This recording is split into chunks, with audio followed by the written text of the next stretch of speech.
The impacts of mental health is an ongoing discussion, and joining us today is Mr. Thomas Fellows. He is the author of Mrs. DuBose's Last Wish, The Art of Suffering. Thomas, hello.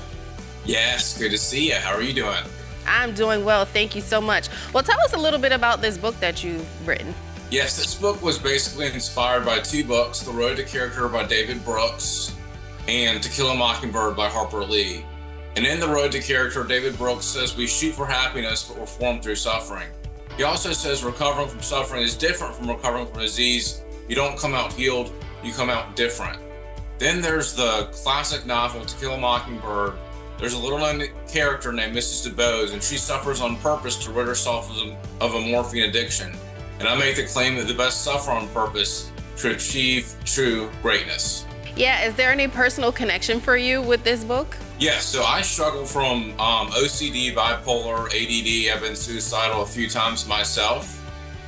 So I wanted to write this book in hopes that my story would help others. Yeah. Talk about why you wrote this book with this character in mind to connect with your readers. Well, I would say one of the biggest lessons from this book is the more pain you go through, the more empathy you build up. The more empathy you have, the better off you're able to read people. So next time you go through pain, know that you'll make the world a better place and be more successful in your job, because whatever job you have to be able to read people to be successful in it. Yeah. Were there any things that you learned about yourself as you were writing this?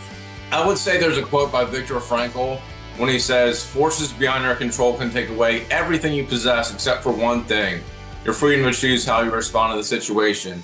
You cannot control what happens to you, but you can control how you feel and do about what happens to you." And what are you hoping people walk away? What kind of message are you hoping they walk away from reading your book? Well, I would say one thing to keep in mind, that is, if every single day was 75 degrees and sunny, there'd be no such thing as good weather. So pain can actually bring out joy.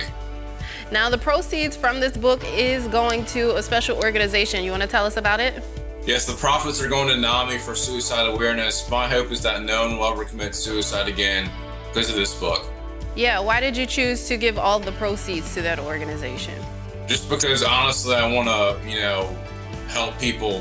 What I think about every night is an Abraham Lincoln quote: "I have an irrepressible desire to live in such a way that the world is better for my having lived in it." What's that feeling like for you now that you've written this book and you see that you're helping people in this way?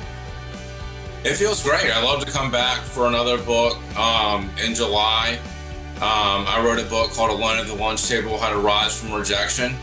And I love to come and talk about that as well. Okay, well, is there anything else you want to share about your book? That'll do it. Thank you.